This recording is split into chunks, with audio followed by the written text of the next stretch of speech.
Okay, so I'm just going to give a bit of a 2-minute overview as to why we're doing partner calls, and apologies for my dog barking in the back.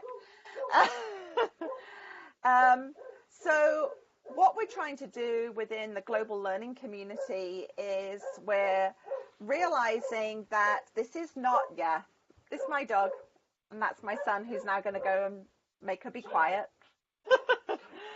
um, So we realize that there is so much expertise within the movement, but often that expertise stays within the organizations. We also know that there's a ton of challenges within the movement, and often that stays within each of our organizations. So the purpose of the GLC calls is for us to have a virtual round the table, cup of coffee, glass of wine, whatever is your kind of preference, that we can have conversations around what's working well for us.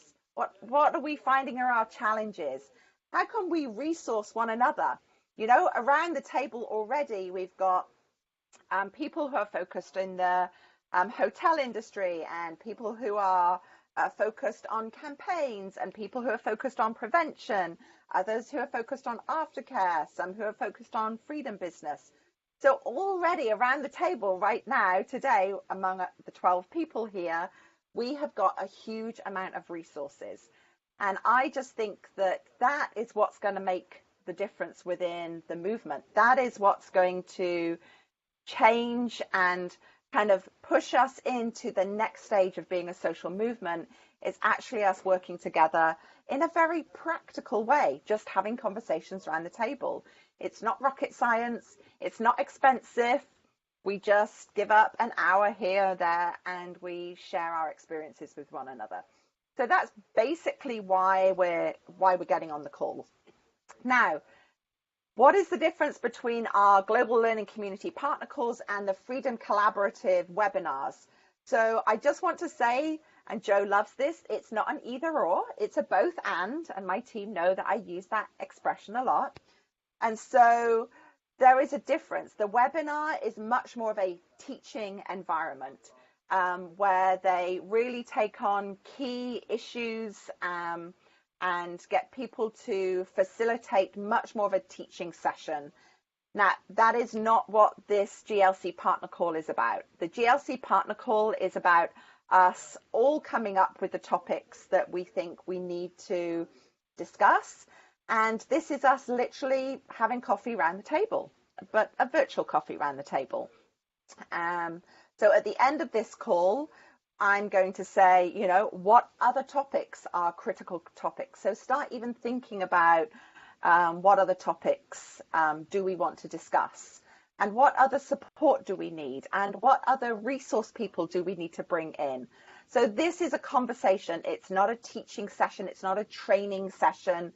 This is a conversation for us to have, for us to just share resources back and forth. So what I'm going to do is I'm going to hand over to Shemaine. So today, Shemaine is going to be our technical lead on the call for M&E. But that just means that she's just leading the conversation. But this is all of us in together. And on other calls, it'll be other people who will take the technical lead. So I am going to mute myself. Shemaine, you can unmute yourself now and take it away. Thank you. Okay. Thanks. Yeah, it's really great to have everyone here. We're pretty excited, and the GLC team, to welcome everyone and hear from everyone's experiences as well. And so, as Helen said, I'm just going to start off with sharing about Chabdai's own journey with M&E. And the questions that we had sent out is just to kind of initiate the conversation to get you guys to also share about your journey with M&E. So I'm going to start with a little background about Chabdai, just some context just to show how the scope, because that does affect how an organization can implement M&E. So for Chabdai, we're an organization that is 13 years old. Right now we have 55 staff, and and we also have 10 projects that fall under 5 program pillars. So you can see that it's quite a large organization. It's quite a lot of staff, and it is hard. It does affect, those factors does affect how we implement our own M&E system. And even though we are an organization that is 13 years old, I am the first person that is stepping into a purely M&E role. And so I say that, and Helen and I both want to share that as a form of, in a way, encouragement to other people who feel like, oh, well, we're 4 years old and we don't have M&E. So it is a very, very much a journey, and yeah, we're happy to, share that with you guys. So with the 55 staff and the 10 projects, in the past, Chabdai's M&E has always been pushed by external factors. And when I say external factors, that means donors. Donors or external evaluators that we've actually hired, consultants, to come in after the end of a 3-year project to see how they've done in the last 3 years. So I think that is the case for most people. We all have donors that we need to answer to. We all have donor reports that we need to submit and proposals that we apply for. And that's been the case for Chabdai as well. And that means that the project's M&E isn't an overarching thing, but because each project has their own donor, it's a project level thing. And so integration between the projects doesn't necessarily happen then. And that's because it is donor driven and then project driven. And depending on the donor, it depends on what they are asking for. But for the most part, across our donors, it's a standard template of a proposal, like problem statement, overview of the project you're proposing, et cetera, budgeting. And then within that too is submitting a log frame, which I think everyone should be familiar with that term. It's pretty standard across the board. It's the first thing that everyone pretty much discusses in M&E. And then after a log frame is your quarterly report or half-year report or annual report that you submit to the donor. Okay. Also, feel free to interrupt me. Can I jump in? Oh. Yeah, I'm going to interrupt you. Not all of us know about log frames. So here's the thing. I know nothing about any of the monitoring or evaluation. So if you could help me with explaining, acronyms or anything like that, that would be awesome. Great. So I'll go through that very briefly. And the log frame it's called a logical framework. It's basically a large table, and it is a very technical tool. It is very standardized, but it does require an understanding of the terminologies that go into a log frame, which is inputs, activities, outputs, outcomes, impact, goal, objective. Those are the usual words that are used within log frames. Others are indicators, means of verification, assumptions, etc. I know that's overwhelming right now. The resources that we will be providing, the 5 resources that I've summarized in the document that will go out after this call with the notes, are very basic, and I chose them because they go through each of these concepts quite well. There's a glossary of definitions as well. It walks you through, how to set up a log frame. One of the resources, which I like a lot, even goes through posing questions that an organization should ask itself as it's setting up an M&E system. So there's a bigger picture level, but there's also a tool log frame level explanation as well. And as Helen said, I would like to continue one-on-one conversations with individuals and organizations that need the support of log frame building, and help you guys along with that as well. So that is definitely an option. But yeah, feel free to jump in, anyone on the call, to just say, this is where our understanding is. And that's kind of where the call will hopefully, run towards, is we kind of clarifying where we are each at in our M&E journey and where we need support in. And maybe, hopefully we'll all help each other. There can be a continuous M&E call that we all jump in together as well. So going back to Chabdai's journey, like I said, so Chabdai's journey has always been externally focused, donor driven. And so this year, when I stepped into the role, we really talked about how do we build an internal M&E system. And that means integrating some of our organizational level meetings that we have twice a year called Strategy Week and Learning Week into that M&E system so that the conversation is really centered around asking more technical questions, but also more impact level questions, not just what is that project doing and can you share, how that's going. It also meant implementing a regular monthly internal report using a different tool than a log frame. So we've decided at Chabdai to use a tool called outcome harvesting, which is a different M&E concept than your typical log frame system. And then we've also done more data analysis stuff. So in the last year, especially Sorry, can I just jump in?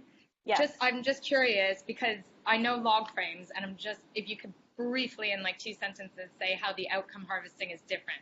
I know you'll send that out after, but I'm just curious. Okay.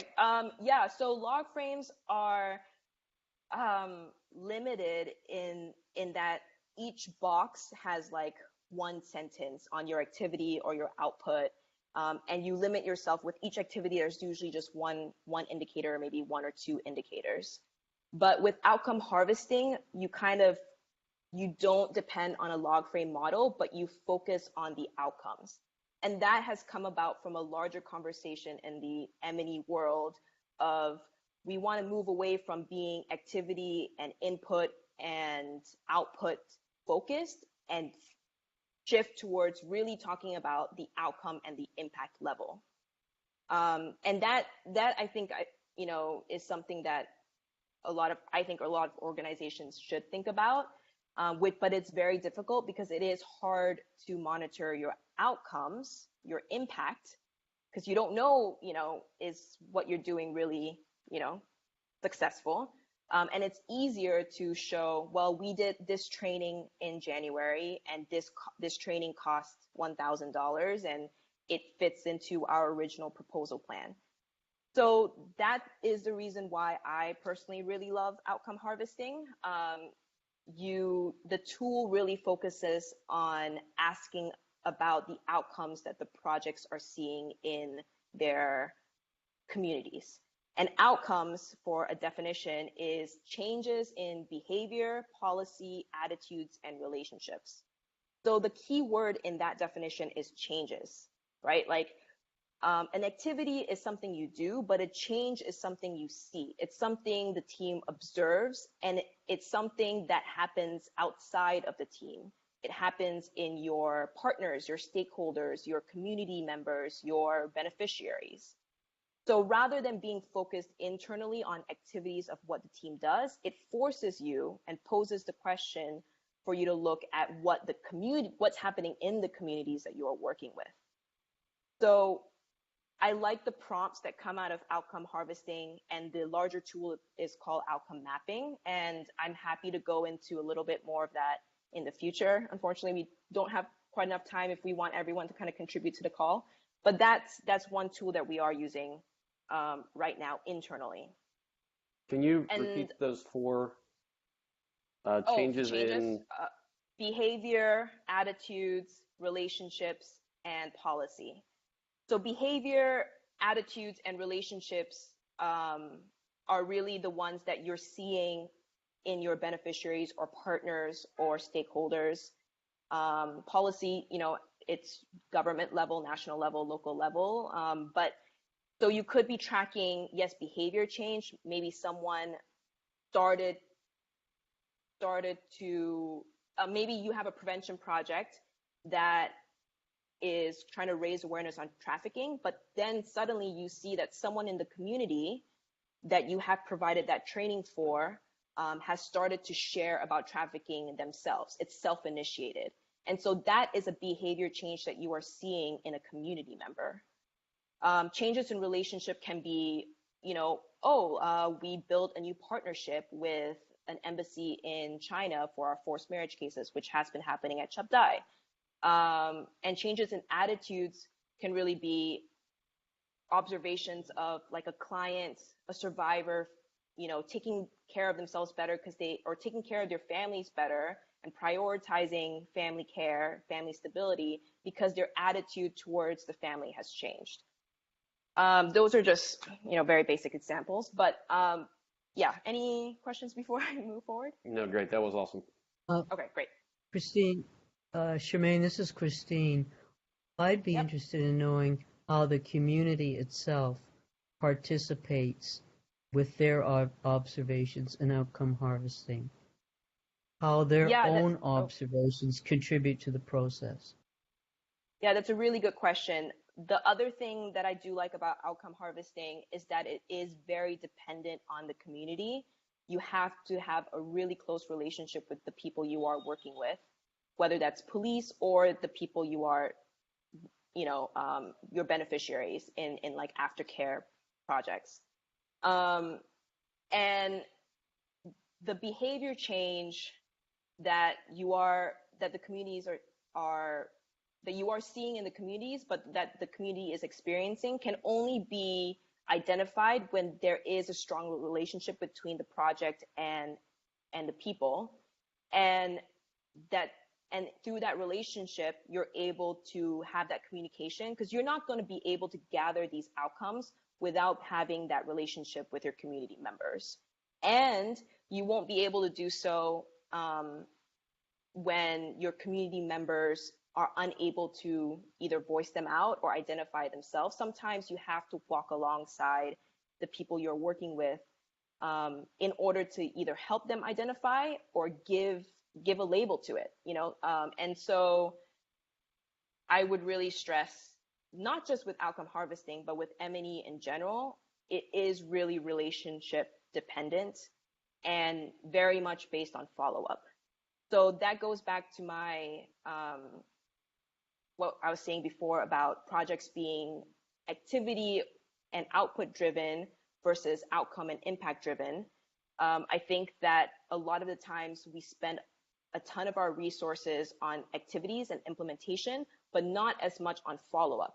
So we're wanting to see that shift as well, even at Chap Dai, is, okay, our donors want to see activities and budgets and all of that, but it is to our benefit and to the benefit of our community, that we're working with, to shift towards more follow-up time and allocating the time and resource towards that. Because the follow-up is where you see the results, right? The outcomes and the impact of your work. You want to continue collecting that beyond your activity phase. Hope that answers your question a little bit.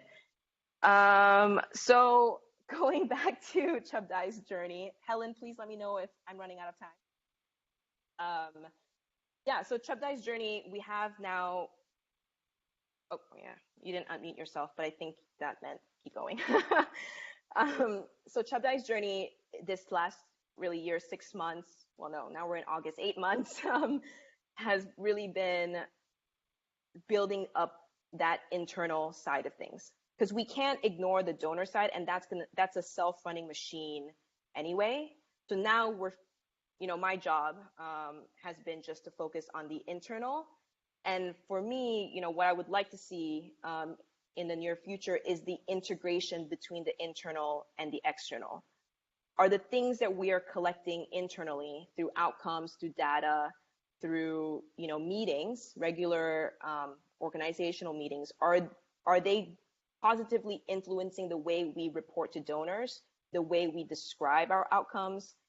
And I think ultimately, it should. And I think that donors want to see that. Donors are actually, they really do want to see results. They really want to be results based, and they want to be outcome and impact focused.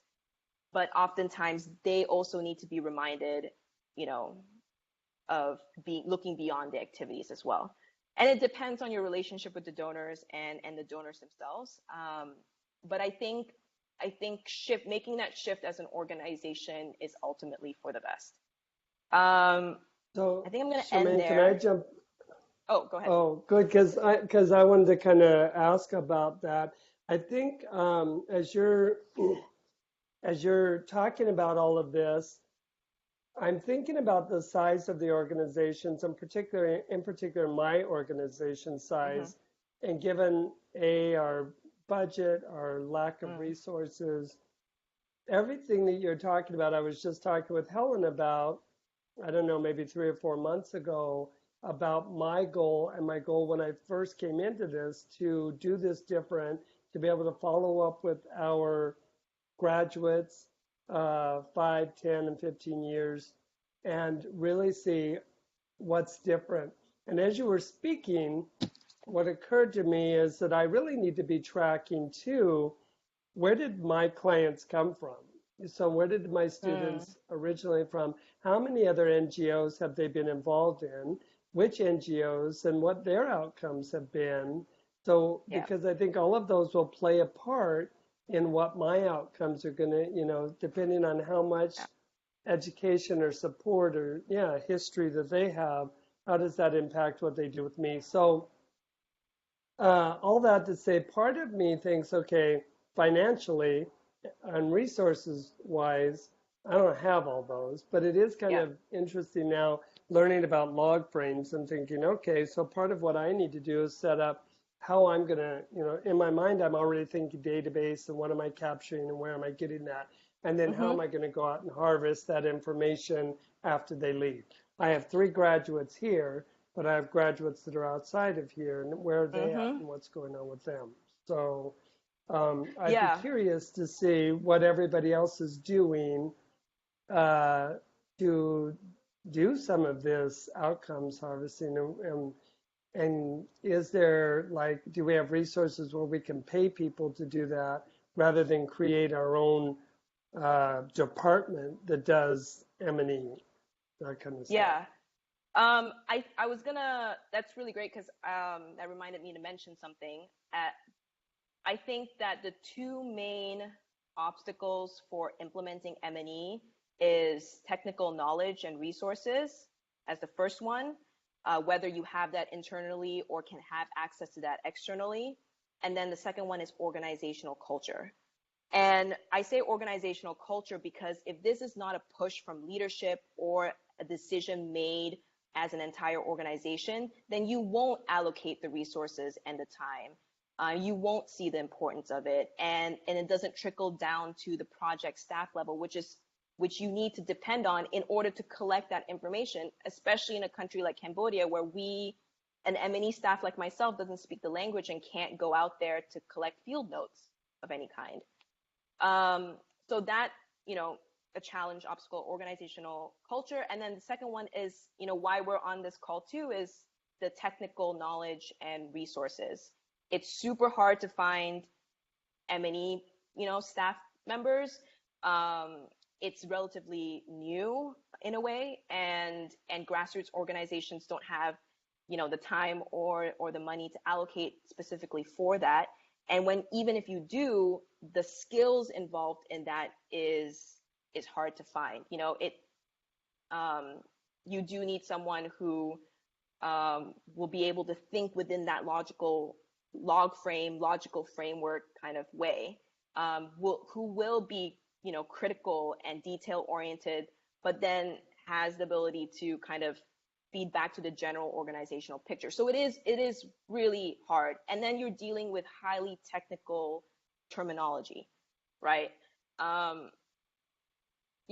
And that has to be brought down, that terminology. Yeah. If I'm going to communicate, as Helen said, if I'm a storyteller, I can't use that technical language to get my message across. Additionally, the other challenge I can see, at least for me, is that I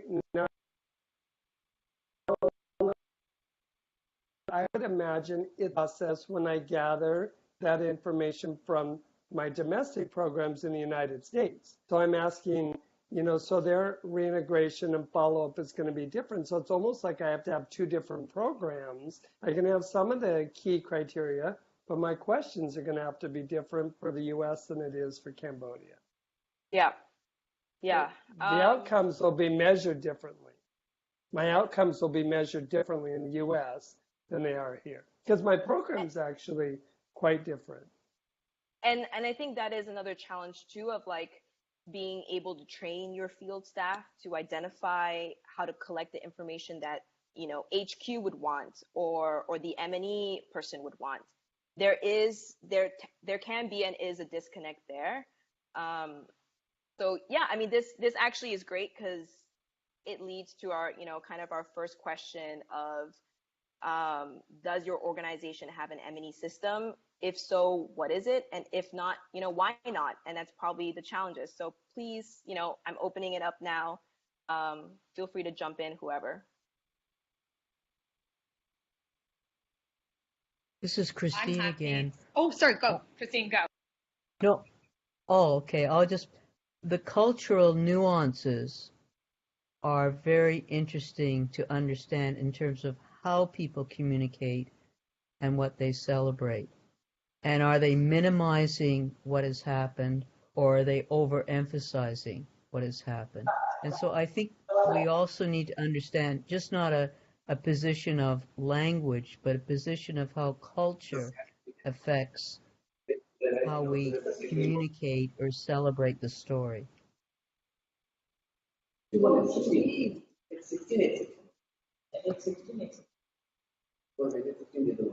Christine, can I just ask how do you incorporate M&E into the work that you're doing at WEA? So to understand the World Evangelical Alliance, it's made up of 134 national alliances.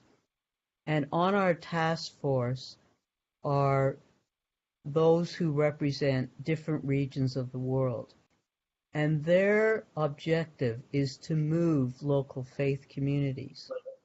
So by saying that, we are not an NGO. So how do you monitor and evaluate buy-in for more of a voluntary or participative sector of faith communities who are not your employees? Their only way they're going to buy in is if they have a conviction or a sense of wanting to participate in something that is bigger than themselves.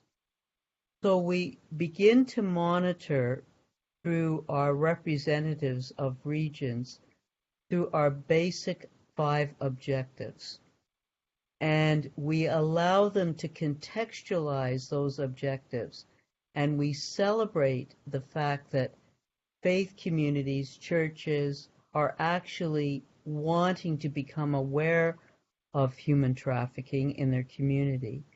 And then they interpret their ability to participate through their resources and through their ongoing and deeper connection with the community. I don't know if that makes sense, but the fact that we're a movement and not an NGO creates a difference.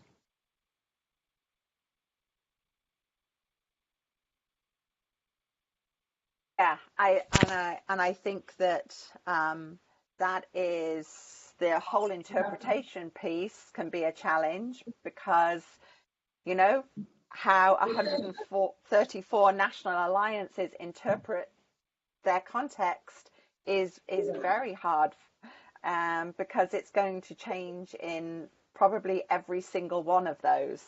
And I don't know how you, Christine, kind of like filter that down into within your role at WEA to say, okay, 134 alliances, these are some of the changes that we've made.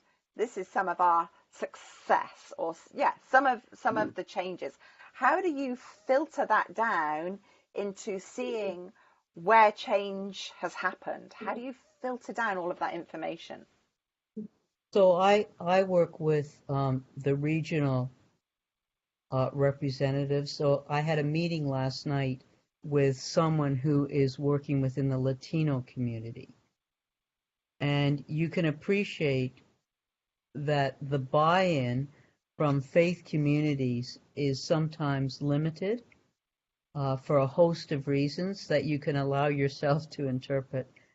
And so in my meeting with Sylvia, and you met her, Helen, she is just now establishing a voice for women in the Latino church community. And she said, I'm really sorry. She was saying to me last night that we're not really addressing the topic of human trafficking. And I said, hold on. You are creating a platform for a voice within the faith community for them to at least have a seed of knowing where they can begin to exercise their voice. If internally in these faith communities there is no exercise of voice, we cannot address human trafficking issues in the community. Now, in other regions, there is an ability to exercise voice, and they are working in the community. But what I'm saying to our regional representatives is, as you work with a topic such as human trafficking, you are reflecting back into faith communities their need to be integral about their own communities. And so our situation is a little different in that we begin to monitor and evaluate the flexibility and the transparency of the faith communities to even address this topic. Super interesting and very complex, Christine. Really appreciate that. And I love the kind of the reflecting back. Yeah. The other thing is we are members of the United Nations, civil society. So you'll just find this interesting. The UN finds it very interesting that the World Evangelical Alliance, being a faith community, has a reach into local neighborhoods. So when it comes to some of the campaigns that the UN involves itself in, they're very interested in our organization because it's grassroots and it's based in faith communities that can be both challenging but also mobilizing. Yeah, so interesting, so interesting. Thank you. Sham, you had a question there. Yeah, well, I just wanted to kind of, I guess, reflect out loud on what we're doing, and maybe there are questions in there. So the way that we were set up, we're a relatively young organization, and the two main areas of work that we do, well, our main focus overall is about coordinating other people with a big focus on spotting and reporting trafficking, whether it's in hotels or the local community. And I think because we ended up doing those projects just because our corporate donor is a group of hotels and our director is a local counselor. So it's not like we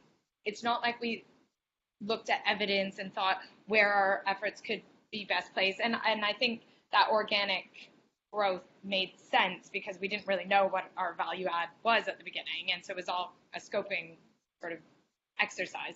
But we're now transitioning into actually, we've done these programs, we've started to learn what we're good at, and we want to be a bit more strategic with what we do in the future. But with what we've done, it's been we have monitoring and evaluation for everything.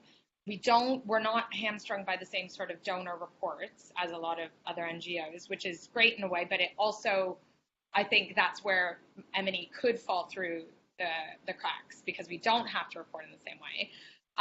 So what we end up doing is we find, we had this mini project and this mini project or this training or this whatever, and we tried to do monitoring and evaluation on everything, and it's very activities based and very output focus.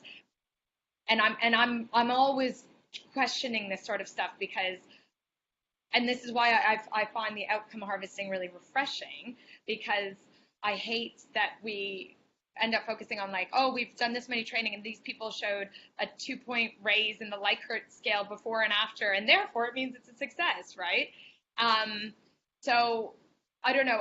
I don't really have a question out of it, but that's just a bit of how we're doing it. And I really want to be strategic with as we're setting this new strategy, and as we're thinking of what we're going to do moving forward with a really strong, hopefully strong evidence base and a lot of thought into it, I want to make sure that the monitoring and evaluation is set up for it properly, both organizationally, which we haven't done, and project-wise, and that it's innovative instead of the same bog standard kind of like just whack in your inputs, outputs, activities, outcomes.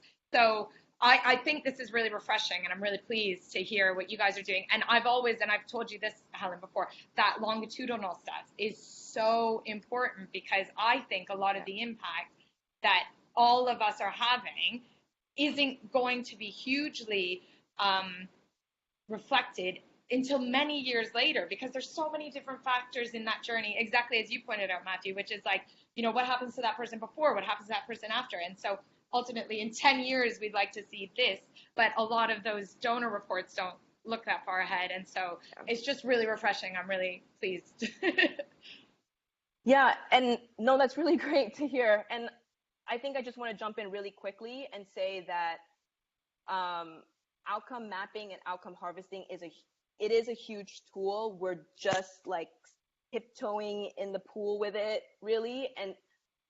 But I would say, going back to organizational culture, it really doesn't, tools are great, but it really comes from the organization pushing this need for that longitudinal reflection, that evaluation, that impact-driven, results-based driven M&E system. And so because I think it can be daunting to include all these tools when M&E is so new for an organization, I would just encourage, and I want to remind everyone that it's okay to start out with a log frame. Log frames are very standardized and very easy to read once you get the hang of it. And so use that log frame tool, because you can replicate that to different donors, because it is like across the board what most people use. Use that tool, but have in the back of your mind someone on staff or someone in leadership who is asking those difficult questions and pushing and reminding everyone to reflect on the long-term outcomes and not just the activities. Have someone on staff that is that person to be like that critical person that says, well, it sounds like we're focusing too much on activities. How do you know what you're doing is right or successful?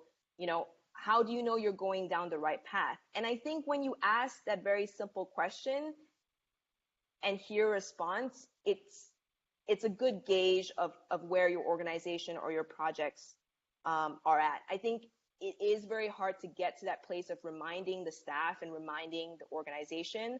But yeah, if you're starting out afresh, have that be the attitude that you go into as you're building the M&E system. Build it into your write-up of your internal system.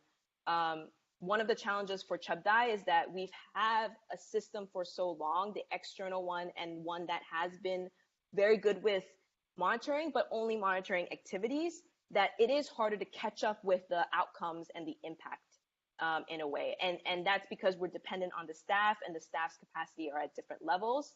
But if you are exploring M&E from the very beginning, build it in now. Be outcome focused now. Be impact focused now. The activities and the outputs will come naturally because that's the first step, but have that as your first priority.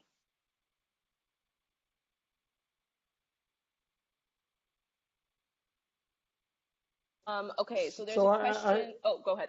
Okay. I was going to say, so. Oh, Viruit. Okay, go ahead, and then I'll jump in with my thoughts. Okay, so Viruit, Shemaine, do you want to just give some examples of how we're using it for our prevention programs? Yeah.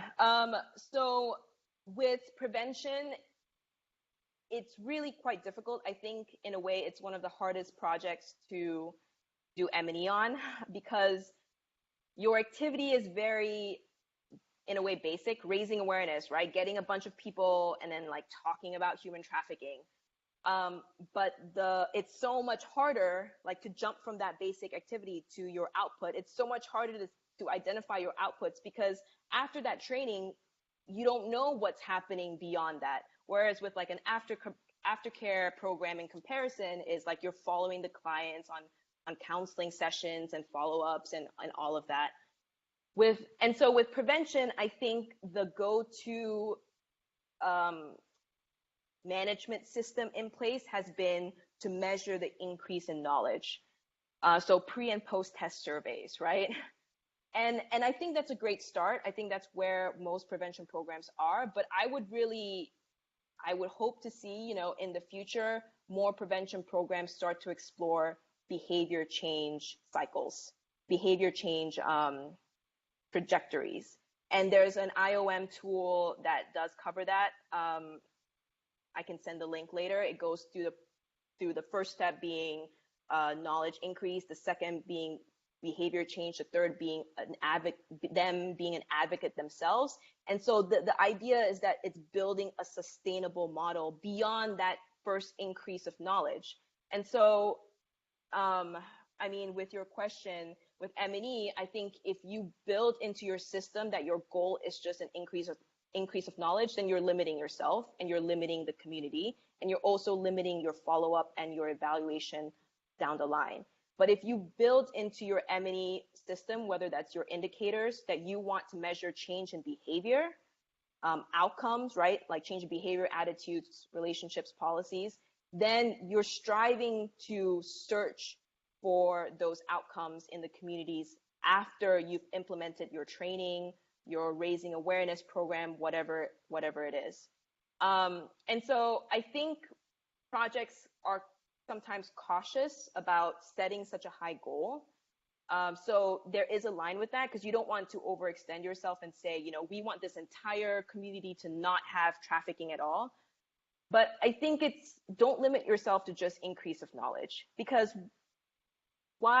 if you set yourself up for that goal, what do you expect the community members to do with that increase of knowledge? I think that's the more important question, right? You've given them this knowledge of human trafficking. Well, what do you want them to do with it? And that's where the prevention actually happens, if they're helping to prevent someone else from being trafficked. Well, just want to share an example from our prevention program, exactly what Charmaine was talking about. One of the community members, this is in our outcome harvesting, was saying how they had an experience where they were exploited and they came back in the community, and then they were the ones that ended up sharing it through our prevention program in the community. And everyone was moved to tears, and everyone was like, oh, we don't want to do what situation happened to him. We're not going to do the same thing. And there became a sustainable model where it wasn't about what Chabgai was doing, it was what the community was doing. They had shifted and changed, and now he was advocating like the next steps to do in your community, as a specific example. Thanks, Joe.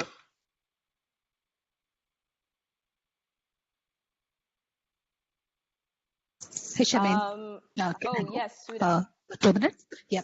So, as you mentioned, a very important point is to track the outcome of it. And what are we giving them as a tool to reach out to, or in case of the help they need? So for us, after our 2-day Safe Village program, we give them the helpline number through which they can reach us in case of need. So we empower them to reach out whenever they have any sort of a issue they're facing, either for trafficking or for any other vulnerable factors like child marriage, child abuse, etc. So through our grassroots partners, we have been able to help a lot of them, and we have had a lot of success stories too. Yeah. I think. Oh, go ahead. Are you finishing? Yeah. So though we are not using the outcome harvesting, the technical framework, we have been utilizing a model very similar to that. That's great. I think that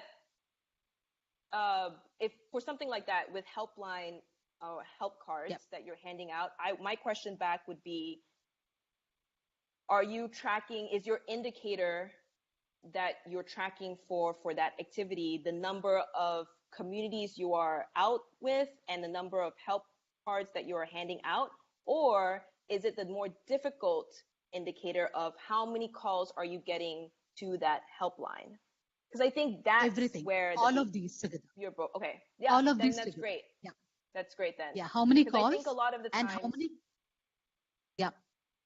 So we also track how many unique callers have called and how many cases have been reported through that calls also. Yep. Because most of the calls are to thank us for the program that we have conducted. Even that, I would say, as a benefit that they have been getting through our programs. And yes, more than I think 120 cases have been resolved till date for us within 2 years program.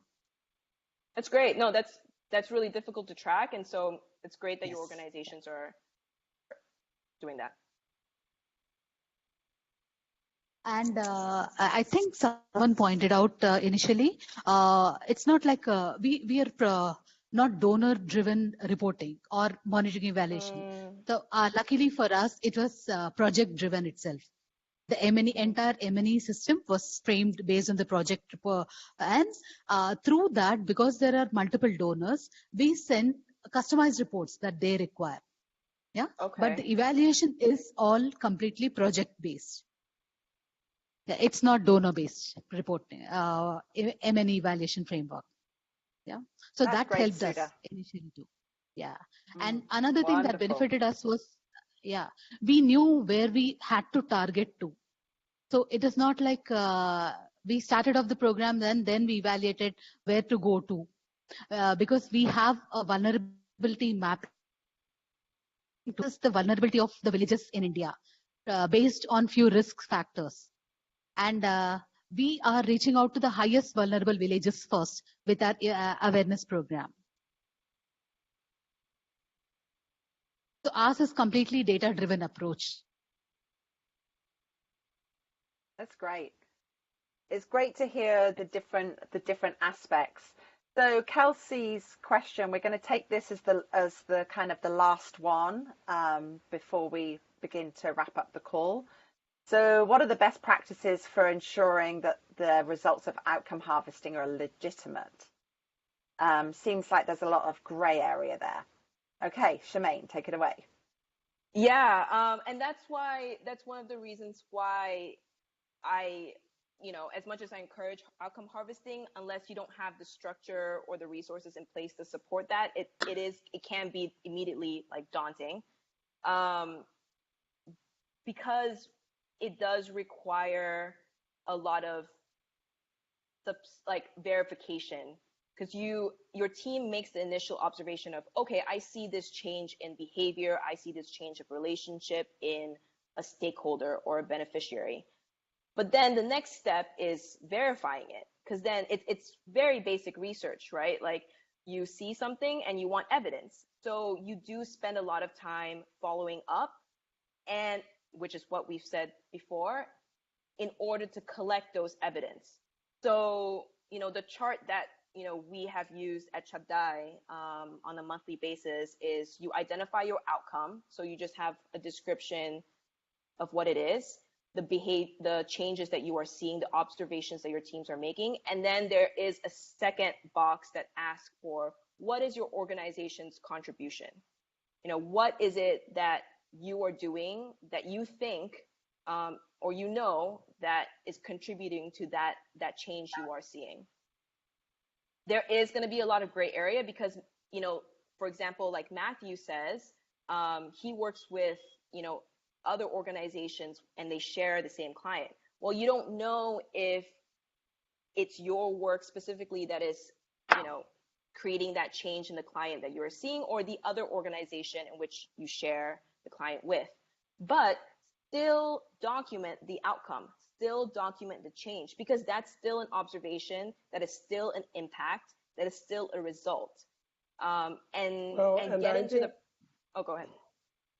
I was going to say on that example, I think some of the outcomes could be that we find that if they've been to certain organizations, we have a greater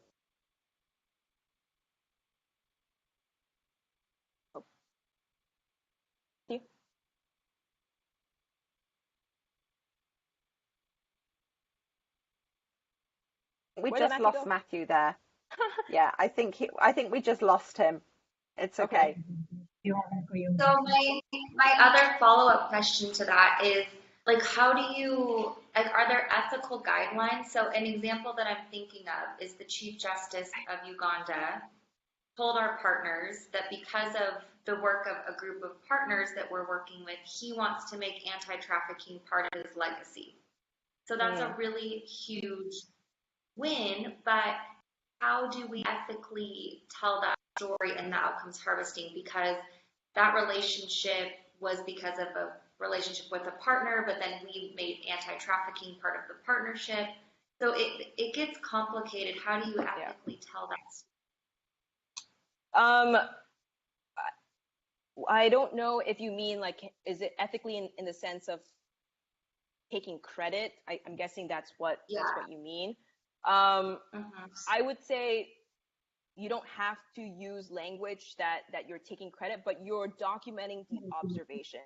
You know, you're seeing this change. You're documenting the quotes that you are hearing from him, his story, his own words that he's sharing back to you, and you're documenting the context in which this happened. And that could be another partner, a meeting that involved other people, a history behind it. And so you're not just saying, oh, because of us, we see this change.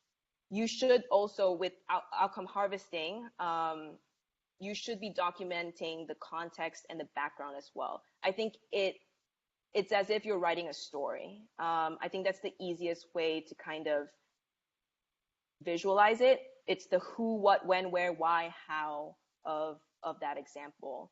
And rather than writing the story for the purpose of, like, oh, we did this and we want credit for it, which is what the tendency of many organizations and reports tend to do, take it as, this is something we're seeing. We're just seeing it. We're observing it. And this is what we see are the factors that were involved and the context that were involved and what our role was, what we did ourselves as you're building that story. And in a way, once you build that story, it's easy to share with donors as well, right? You're sharing the story of change. You're sharing the larger context in which this situation happened and grew out of.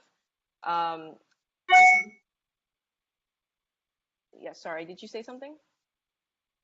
I was just gonna say, so you said you asked, part of the outcomes harvesting is you ask what is our contribution. So do you guys also ask what is the contribution of our partners and include that in there? Because like Chabdai, we have a coalition here now in Uganda. So I would think that's something that's important for us to also measure. Yeah, include that. Include who, because you're tracking who's involved, right? You're tracking where it happened. The more information you're tracking, the more detailed your story is, it's easier to evaluate. And as Matthew said, maybe you see a pattern as you're collecting that one organization that you're partnering with is doing better with clients than the others, you know? So the details are really important when you're collecting data, right? Evidence. And I think that, I lost my train of thought. I'm sorry. I'm going to end there then. Okay. I'm also aware of the time. This is an amazing conversation. Okay, so there's two things that I'm going to do right now. I'm going to say that it's an hour gone. What I would like before we finish the call is to find out from you what would be the most helpful way to keep this conversation going. We've got a number of different options.